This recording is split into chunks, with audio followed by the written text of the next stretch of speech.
Resumen imposible. Mati Columbati te ordena las noticias en un país imposible de resumir. Maldita suerte, una mirada crítica de una realidad absurda. Y ahí va, claramente, 2 de la tarde, 28 minutos, mientras ustedes hacen todos los deberes y nos ayudan a empujar este programa y la radio y el proyecto del Destape en general, dejando, ya saben todos, no solamente el comentario, fíjense si están suscritos a los canales del Destape, Sí, que es este canal principal, el canal hermano, que es el Destape Deportes. Pueden ir ahí a ver todo el contenido que hay, ustedes van, aunque no hagan mucho, lo ponen a correr, no importa, y le ponen un like, le comentan ahí, eso funciona como para que todos estos contenidos sean compartidos con más gente, ¿no? Sean ofrecidos a más personas.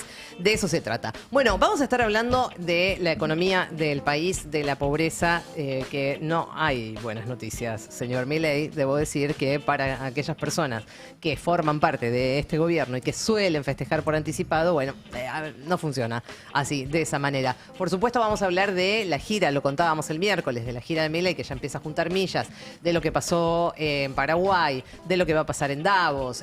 Por supuesto, vamos a estar hablando también de algunas cuestiones que están relacionadas con, como decíamos, catástrofes naturales. Vamos a ver qué es lo que pasa en Chubut. Todo esto y mucho más mientras ustedes ahí colaboran, entonces dejando un like. Vamos a empezar por los números de la pobreza. Atención, atención, que no hay buenas noticias para este gobierno porque volvió a subir la pobreza, y bastante, ¿eh? Según la Universidad Torcuato Di Tella, en el cuarto trimestre el porcentaje se disparó a 32,5% después de 7 meses consecutivos de aceleración de precios y con aumentos sostenidos en la canasta básica. Entonces este indicador, el indicador de la pobreza, volvió a subir. Vamos a recordar en esto que mencionábamos, ¿no?, de los festejos anticipados que nadie aconseja hacer, pero que este gobierno desoye permanentemente. ¿Qué es lo que decía sobre el tema en octubre Javier Milei? Nosotros llegamos y hacemos el sinceramiento, la pobreza saltó al 57%, digo, en la medición de Di Tella. No solo eso, sino que además, si hubiera estallado la crisis que nos dejaban, la pobreza hubiera estado en niveles del 90% y hoy seríamos Venezuela. Sí, ¿y hoy podría estallar esa crisis o no? A ver, nosotros lo que estamos haciendo es desactivar todos esos mecanismos. ¿Todavía hay cables por desactivar, presidente? Y porque, a ver, sí, hay cosas que hay que desactivar y nosotros trabajamos activamente en desactivarlas, pero quiero ir a esto. Ahora, de ese nivel de que se sinceró la pobreza, sí, y era 57, camino al 90, hoy hemos logrado perforar el 30%. Es decir, estamos en niveles de pobreza de el año 2017. No solo esto, es impresionante. Nosotros, en 20 meses, hay 12 millones de personas que dejaron de ser pobres. Entonces, yo no estoy diciendo que el problema está terminado. Yo no estoy diciendo que somos Suiza. Es horrible tener 30% de pobres, ¿sí? Es horrible. Pero, ¿sabés qué? Pero vamos en la dirección correcta. Es decir, hoy hay 6 millones de personas que antes no comían, que hoy sí comen, que salieron de la indigencia. Bien, esto lo estaba diciendo en octubre Milei, y los números que nosotros estamos mostrando, que en realidad dio a conocer la Universidad Di Tella, corresponden al último, al cuarto trimestre del año, es decir que abarca octubre, noviembre y diciembre. Claro, que aumentó 4 puntos. 4 puntos, que más o menos se calcula que si vos lo haces por la población es más o menos 400.000 personas, un punto o un poco más. Claro, sí, 28,7 estaba en la última medición, en el anteúltimo trimestre, era lo que había medido incluso el propio índice de la Di Tella, 28,7. Bueno, por eso, si un 1% es 400.000 personas, 4% podríamos decir, usando la metodología de Milei, que en 3 meses cayeron a la pobreza 1.600.000 personas. Sí, es un numerazo, diría Taucho. Claro. Es un numerazo. 3 meses, ¿eh? Bueno, mientras tanto, esto que es la noticia, me parece que es la noticia del día. No tengo ninguna duda de que cómo se disparó nuevamente la pobreza. Vamos a compartir un estudio muy interesante. El 60% de los argentinos recortó, gastos cotidianos. Esto refleja justamente lo que hablábamos, ¿no? El aumento de precios, el ajuste en general que lo hace la clase media y la clase media baja. 60% de los argentinos recortó gastos cotidianos. Son resultados que corresponden a una encuesta que se llama Social Mood de la consultora Moiger, que indagó sobre el estado de situación del consumo en el cierre de este 2025, digamos, emparejando un poco lo que mencionaba la Ditela del último trimestre del 2025. Bueno, y lo que arroja como resultado esta medición es que la restricción de los hogares se focalizó en algunos rubros puntuales, gastos reducidos o cancelados comparados con el 2024 y, atenti, el 70% recortó sus salidas a comer. Después hablamos de la crisis de los gastronómicos, ¿no? Porque evidentemente esto tiene todo un correlato directo a la economía cotidiana, ¿no? Y dependiendo de los diferentes rubros, cómo golpea, en este caso, por ejemplo, a la gastronomía. El 69% disminuyó sus gastos en bebidas alcohólicas y en golosinas o en chocolates. 7 de cada 10 argentinos y argentinas dejaron de usar taxis o aplicaciones de transporte y el 67% relegó asados con amigos o familia, ¿no? En definitiva, como para terminar de hacer un resumen de lo que arrojó la consultora Moiger con esta encuesta sobre el consumo y la restricción del consumo de las familias argentinas, el 29% de los encuestados, su consumo se mantuvo estable, o sea, menos del 30%, un 63% señaló que se mantuvo con un nivel bajo o se agravó la caída, es decir, 63% recorta o cancela directamente algunos consumos y apenas un 8% registró una expansión. Esto habla del momento que estamos viviendo, que parece que no sucede nada, parece que lo tenemos a Caputo festejando la inflación anual, que es la más baja de no sé qué, y sin embargo estamos hoy contando que subió 4 puntos el índice de pobreza, según la Ditela, y que la gente, más del 60%, está recortando consumos y algunos consumos más allá de los recreativos, algunos consumos importantes que tienen que ver con la alimentación. Sí, ¿no? también como que uno asume también con mucha liviandad esos consumos que se restringen como recreativos o superfluos o qué sé yo, son consumos de calidad de vida también, o sea, que tengas que hacen pensar, más infeliz. Claro, bueno, aparte, obviamente que si tenés que estar medio mes, con suerte medio mes, pero desde el 15 en adelante creo que casi todo lo que hablo, algunos desde el 10, algunos desde el 5, fijándote qué tenés que comprar en cada milímetro para no pasarte, para no tener que pedir guita a fin de mes o para no tener que endeudarte más todavía, es te baja la calidad de vida, claramente. Es así y estamos perdiendo cada vez más calidad de vida. También es eso, más allá de las penurias económicas que se ven cotidianamente, hay un montón, todo el mundo habla con todo el mundo y todo el mundo dice está cansado, que está agotado, Totalmente. Tiene que ver con eso también, con la forma que tenemos de vivir. Sí, trabajar más, que no te alcance, claro. estar todo el tiempo sacando cuentas. Es que cuando solamente tenés que enfocar, digamos, tu propósito a sobrevivir y no a vivir, parece medio trillado, pero es que es así.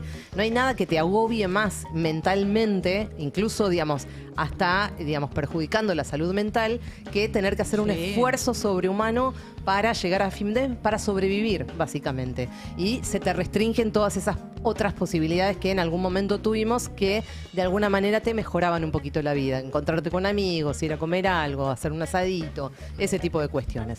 Bueno, vamos a dejar un ratito esto de lado porque nos vamos a meter en otro de los temas importantes que ocurrió el fin de semana y que además es una noticia en progreso porque, digamos, va a ir avanzando hacia algún lugar que nos va a contar Ori. Vamos a ver qué pasó con el acuerdo del Mercosur. Y eso, por supuesto, también involucra a la Argentina. Finalmente, el Mercosur y la Unión Europea firmaron este fin de semana, el sábado, en Asunción, el acuerdo que va a crear la mayor zona comercial del mundo después de negociaciones que se extendieron, Gaby, a todo lo largo de este siglo. Estamos hablando de más de 2 décadas de negociaciones. Le propongo que empecemos con la palabra de la presidenta de la Comisión Europea, Ursula von der Leyen. We are creating a market of 700 million people and a GDP of almost 20% of the global GDP is being traded here. Estamos escuchando entonces a Ursula von der Leyen en la ceremonia de firma del acuerdo entre el bloque del Mercosur y la Unión Europea, diciendo estamos creando un mercado de 700 millones de personas. Y acá se está comerciando casi el 20% del PBI mundial. Es algo extraordinario. Este acuerdo envía un mensaje muy fuerte al mundo, refleja una decisión clara y deliberada.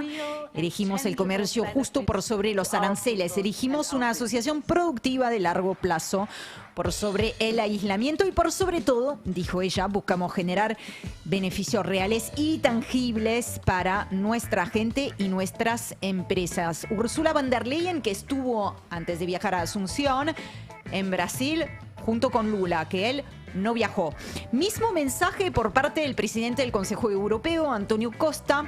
Todos ahí en la sala coincidían en la necesidad, obviamente, de abrir mercados. ¿Qué dijo él? A modo de ejemplo, la relevancia del acuerdo comercial entre la Unión Europea y el Mercosur va mucho más allá de su impacto económico. Envía al mundo un mensaje claro y contundente en defensa del libre comercio, el multilateralismo y el orden internacional basado en reglas. Acá, Gaby, ya nos podemos detener para decir, esto por supuesto es un acuerdo comercial, lo es, eliminar aranceles para un abanico muy amplio de productos industriales y de productos agrícolas. Más del 90% del comercio bilateral se va a encontrar beneficiado de alguna manera por ese acuerdo. Facilita a muy grandes rasgos las exportaciones, por ejemplo, de autos, maquinaria, vinos, bebidas espirituosas, productos químicos, farmacéuticos desde la Unión Europea hacia el Mercosur. Y a cambio, bueno, ingresarán más fácilmente a Europa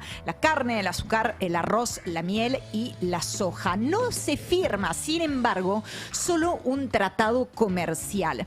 Se firma de alguna manera, o así al menos lo plantean, una toma de posición en un contexto muy peculiar, que es el contexto de la avanzada estadounidense encabezada por Donald Trump, que es el contexto de la guerra comercial y la guerra arancelaria que también decidió Donald Trump, que es en el contexto de la doctrina Monroe, de la que tanto venimos hablando acá en la región, ¿no? Con un Donald Trump decidido de alguna manera y viendo sus acciones, no solamente sus declaraciones, pero decidido a reescribir la geopolítica global a la fuerza. Convencido, lo ha dicho él mismo en una entrevista hace apenas unos días con el diario estadounidense The New York Times, convencido de que el único límite que tiene se lo pone su propia moralidad, sin importar la legalidad, sin importar el derecho internacional. De hecho, el mismo día de la firma del acuerdo del que estamos hablando ahora, Trump anunció que subirá los aranceles para los 8 países europeos, algunos miembros de la Unión Europea, otros no, que participaron en las maniobras militares desplegadas por Dinamarca en Groenlandia, con vigencia a partir del 1 de febrero, ¿sí? Entonces, es un acuerdo comercial, es un acuerdo político, es un acuerdo también de alcance geopolíticos. Entre actores que básicamente lo que siempre se busca un acuerdo de libre comercio, quieren ampliar sus alianzas comerciales, pero en este caso con socios que les permitan tener cierta previsibilidad, que no es lo que está ofreciendo en este momento Estados Unidos. Por eso la dimensión geopolítica. Ahora, volviendo a la ceremonia de firma del acuerdo del sábado, Javier Milei estuvo allí, por supuesto, recién llegado del Festival de Jesús María, después de cantar en el escenario. Sí. del Pan- Festival con el de chaqueño. Folclore, ¿no? Sí, yo lo entendí, porque lo vi las imágenes cuando bajó del avión llegando a Paraguay, estaba destrozado. O sea, Estaba un poquito trasnochado. Claro, estaba con resaca. Estaba como yo el viernes pasado. Sí, la verdad que sí, bastante parecido. Ah, La verdad después, que- claro, después de su recital. Claro, lo entendía Javo después de una noche de rock and roll o de folclore en este caso. Al otro día cuesta laburar. Lo dio todo en el escenario del Festival de Jesús María. No sé si lo dio todo en Asunción. En todo caso, remarcó la necesidad de avanzar en la misma dirección del resto del mundo, o sea, hacia esquemas de negociación más dinámicos, dijo él. Bueno, por cierto, el Mercosur estuvo tratando de abrir un poco sus horizontes. El año pasado estuvo firmando un acuerdo con el EFTA, también con Singapur. La Unión Europea también está en esa dinámica, firmando con Indonesia, está en el tramo final, vamos a ver, pero si no surge nada imprevisto, está ya en el tramo final para pactar también con India. Bueno, nada, todos buscando nuevas alianzas en un mundo multipolar.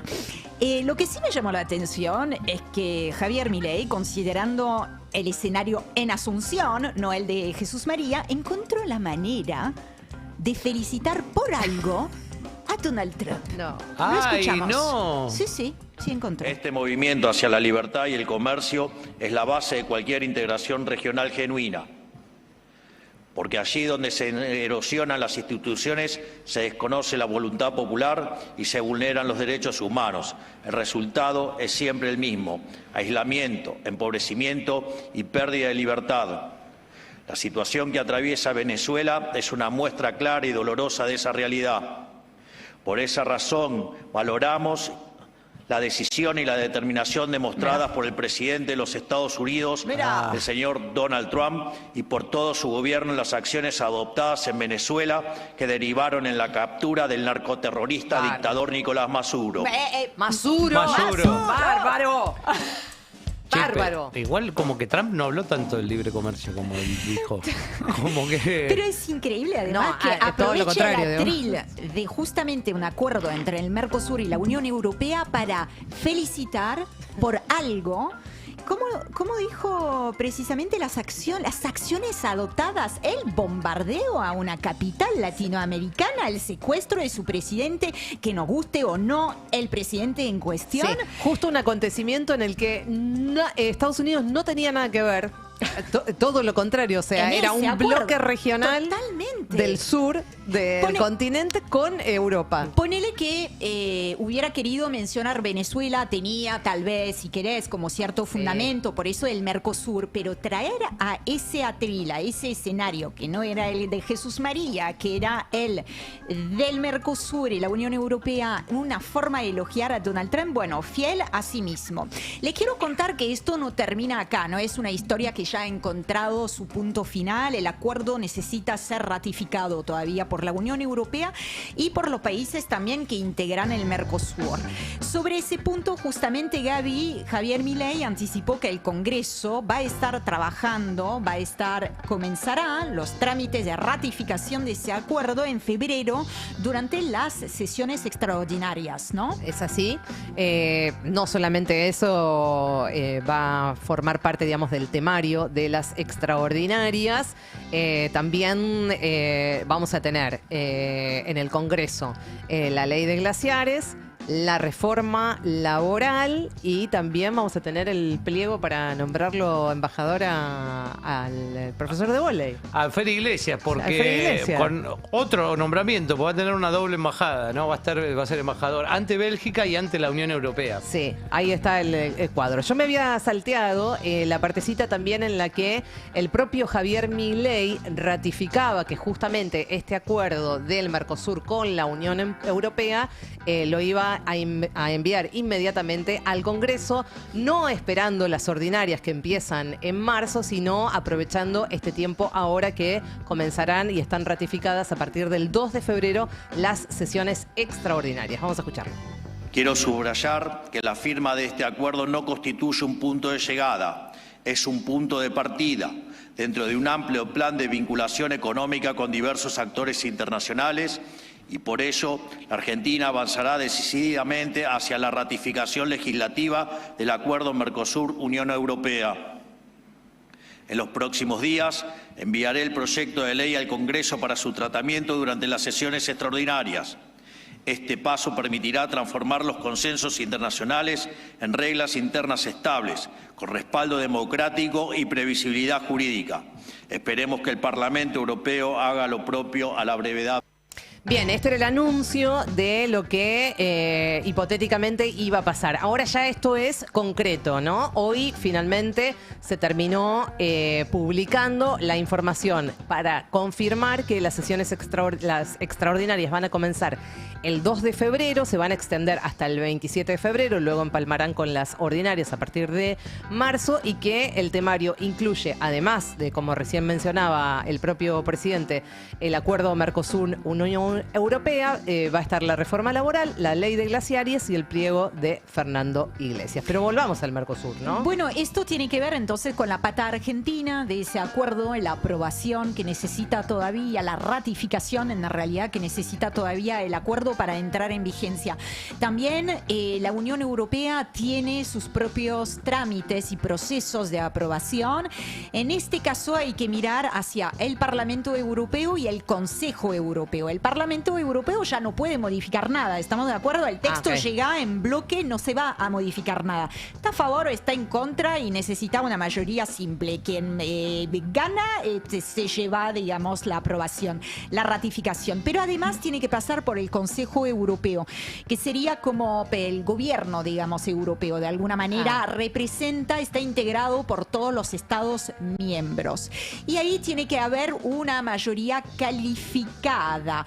Entonces podría haber algún tipo de tironeo. Además, no hay un poder de veto, ningún país tiene un poder de veto, pero sí hay una posibilidad de conformar una minoría de bloqueo, que también responde a ciertos criterios. Lo estoy haciendo, lo estoy resumiendo. Sí. Porque tiene toda una serie de reglas, pero básicamente todavía tiene que superar la votación en el Parlamento Europeo y después la votación en el Consejo Europeo, donde podría, si al menos 4 países se ponen de acuerdo y representan al menos el 35% de la población que habita en la Unión Europea, podrían bloquear el acuerdo. Y más allá de Francia, que sabemos abiertamente por, sobre todo, las protestas que hubo en los últimos tiempos en contra de este acuerdo, sobre todo aquellos que, digamos, trabajan en la agricultura, digamos, en la ganadería, ¿qué otros países estarían Polonia, por ejemplo, estaba Polonia. mal. Italia en algún momento dijo, este acuerdo no queremos. Finalmente cambió de idea y por eso también se pudo dar la firma. Hay posibilidad eventualmente, pero estoy medio tomando acá la bola de... No sabemos, vamos a ver cómo tironea y cómo se negocia.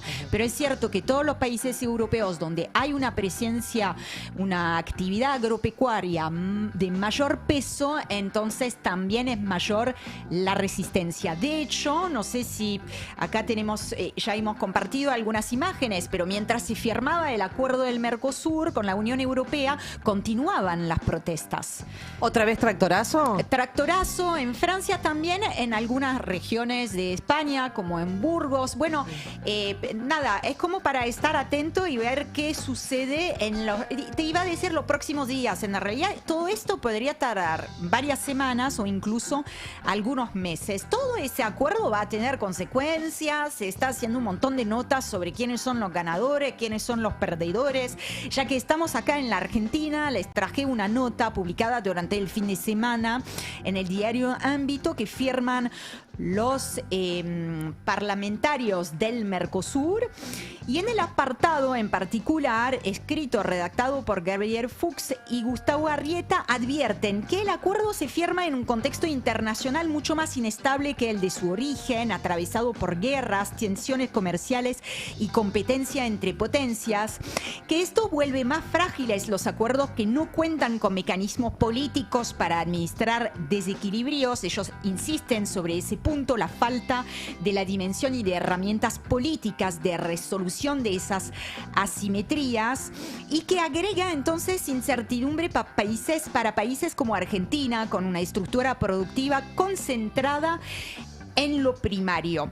Dice también Dicen ambos en este apartado, que está incluido dentro de la nota titulada Mercosur, Unión Europea afirma comercial, incertidumbre política. También dicen el problema central no es solo el texto del acuerdo, sino la falta de estudios de impacto y de un debate amplio sobre sus efectos en producción, empleo y desarrollo acá en la Argentina, ¿no? Sin políticas de acompañamiento, el riesgo es una inserción internacional pasiva. Así que a todo esto habrá que también estar atentos. No es algo que se vaya a resolver entonces inmediatamente, nos quedamos con eso.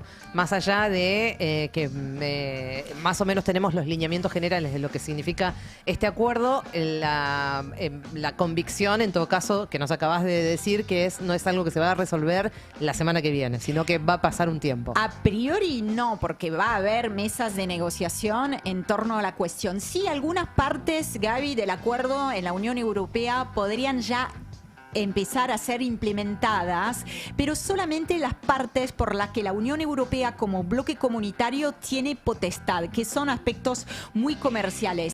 Algunos otros aspectos sí o sí tienen que tener la aprobación final, la ratificación por parte del Consejo Europeo, además del Parlamento, para que efectivamente entre en vigencia. Y de todas formas, pase lo que pase, tiene que suceder todas esas etapas para que entre en vigencia plena. Milei fue uno de los protagonistas de este acuerdo firmado el fin de semana en Paraguay entre el bloque regional, el Mercosur y la Unión Europea. Pero hablando de Milei y de Europa, hay que decir que sigue con la actividad frenética el señor, Sí. que evidentemente no se puede hablar de otra cosa porque tampoco hay mucho.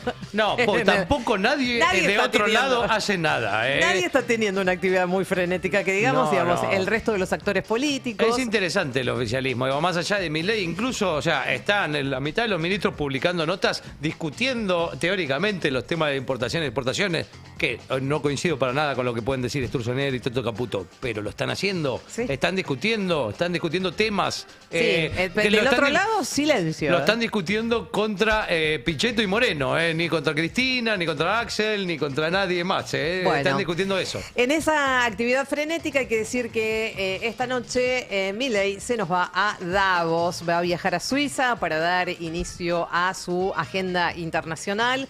El presidente va a estar acompañado. Esta vez sí, porque también habían dicho que lo iba a acompañar Karina, que a mí me llamó la atención, que no lo acompañó a Jesús María.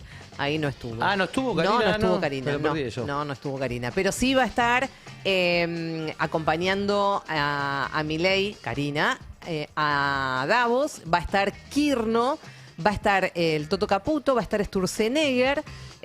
Van a intentar buscar un encuentro con Trump. Ahora vamos a ver que está bastante complejo eso en Davos.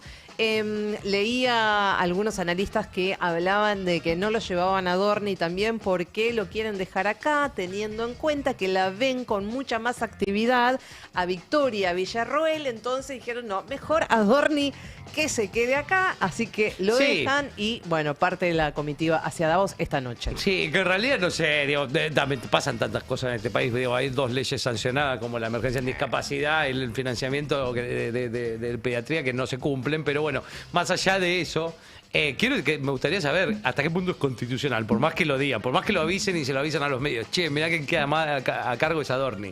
Hay una No. constitución que dice que el presidente a cargo es el vicepresidente. La presidenta cuando se va a Milei es Villarroel, no Sí, hay sí. duda. Yo Ah, creo ok. que lo dejan a Adorni como un gendarme.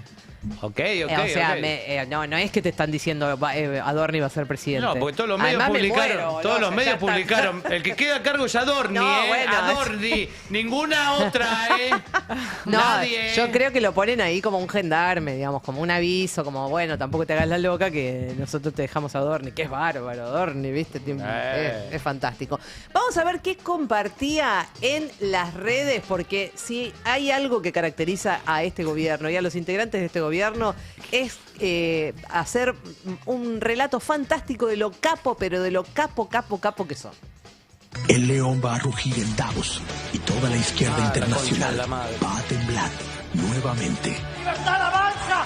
¡Viva la libertad, carajo! El león Bueno, esto compartía el propio Javier Milei en sus redes. No es que hay fue un libertario o alguno de los trolls, bueno, sí, son el ecosistema y qué sé yo, lo hace, pero él lo comparte. A mí me llama la atención. Él en sus propias... Eso, bueno, un poquito menos, un puntito menos.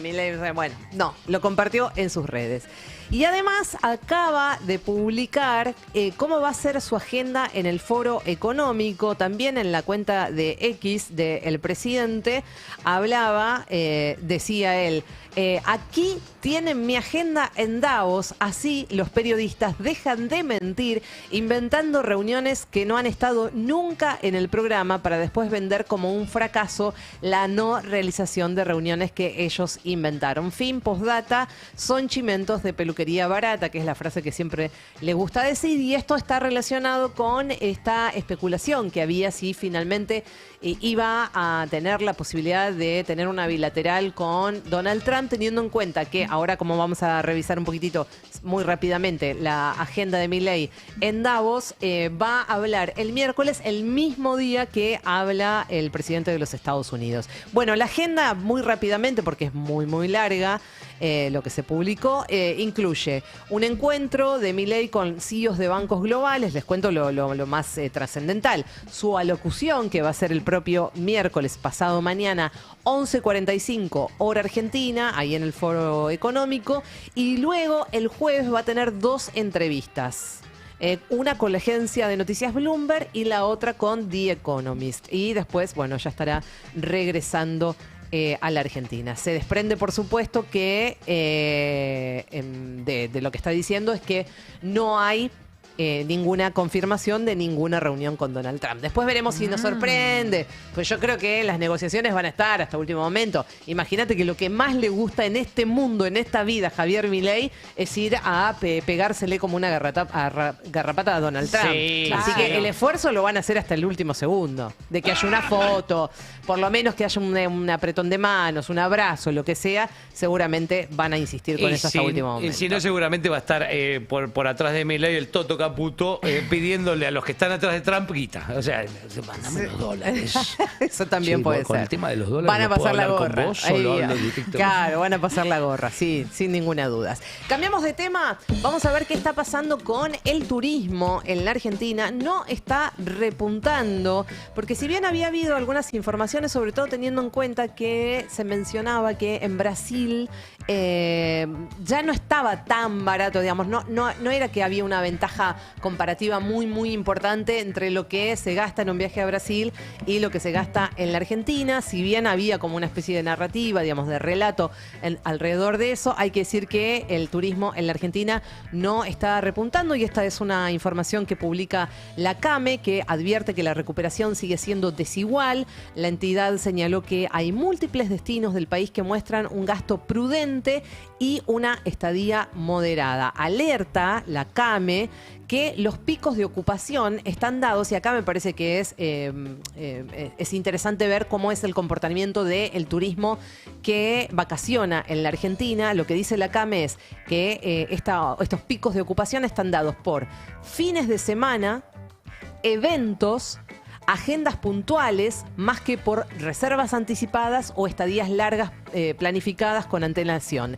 Y señala que el informe de la CAME que la dinámica dominante es la del viaje conveniente. ¿Cuál es el viaje conveniente? Bueno, cuando se combina, por ejemplo, un evento, clima favorable, una propuesta clara, y ahí en esos casos la ocupación sube rápidamente, incluso en destinos que arrancaron con registros moderados. Lo que pasa que después también cae abruptamente porque de alguna manera la semana pasada también lo mencionaba el gobernador de la provincia de Buenos Aires, que está con una preocupación muy intensa acerca de la actividad turística que está teniendo la provincia de Buenos Aires, que es uno de siempre de los destinos más importantes todos los veranos. Él decía, hablando de comportamientos, que generalmente ahora en este último tiempo se veían, digamos, ocupación o la actividad que, por ejemplo, tiene una familia o alguien que veranea de como mucho 4 días, 4 o 5 días, y digamos, eso se puede ver.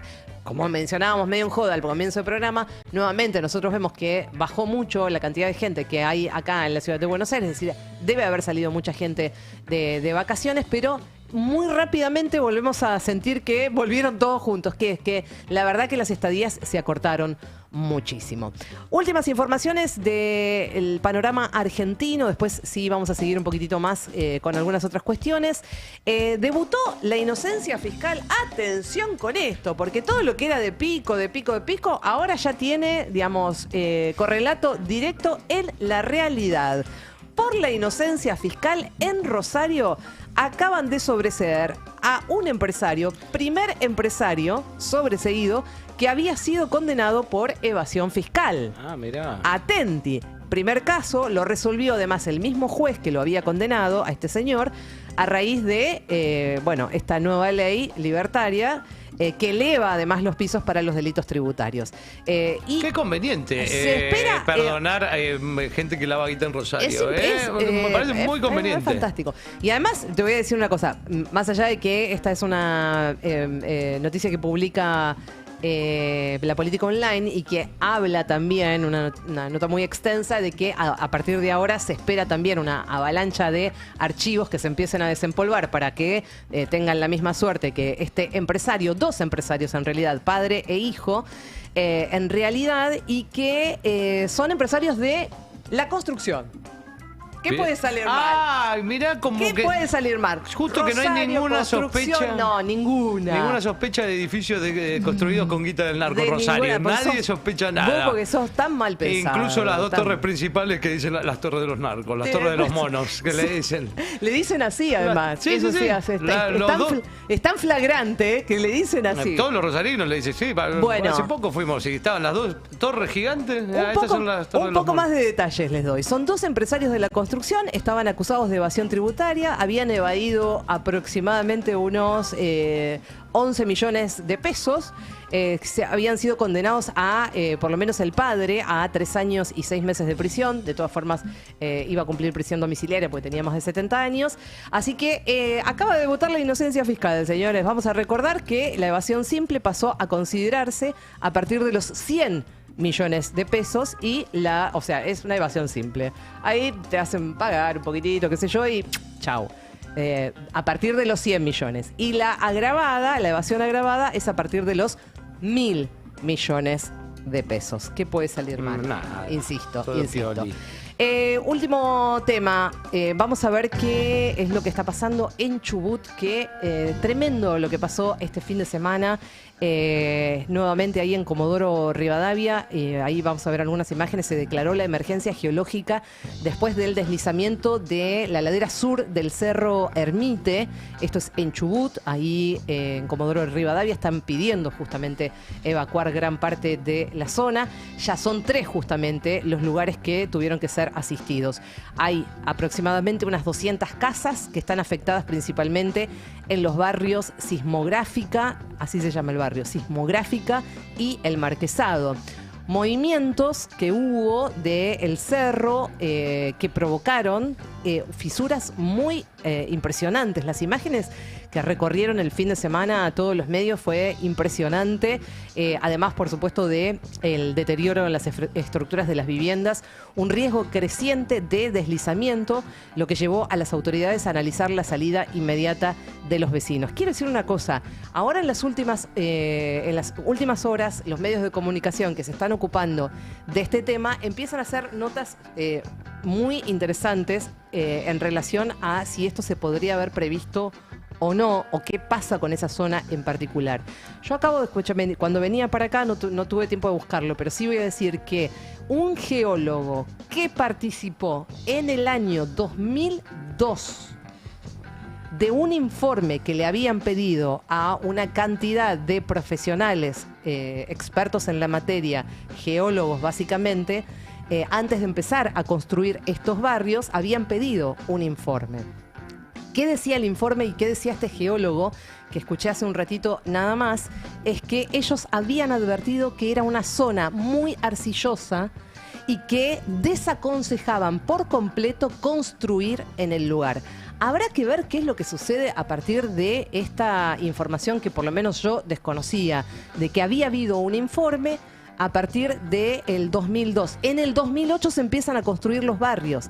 Es decir, esto estaba anticipado y evidentemente las autoridades locales, regionales, provinciales, nacionales, desoyeron y los barrios se construyeron igual, con la consecuencia que estamos viendo. Para terminar, decir que el Consejo Deliberante de Comodoro Rivadavia acaba de aprobar una ordenanza que declara el estado de emergencia geológica y urbanística en la obra afectada, una herramienta institucional que obviamente les va a servir para darle al municipio algunas facultades extraordinarias, excepcionales, para actuar con mayor celeridad frente a este escenario que estamos viendo de altísimo riesgo y de catástrofe, además para esta población, que es evidente que van a tener una imposibilidad de, ya podemos decir que van a tener imposibilidad de volver a esos lugares y que se van a tener que reubicar en algún otro lugar de la provincia y en particular de Comodoro Rivadavia.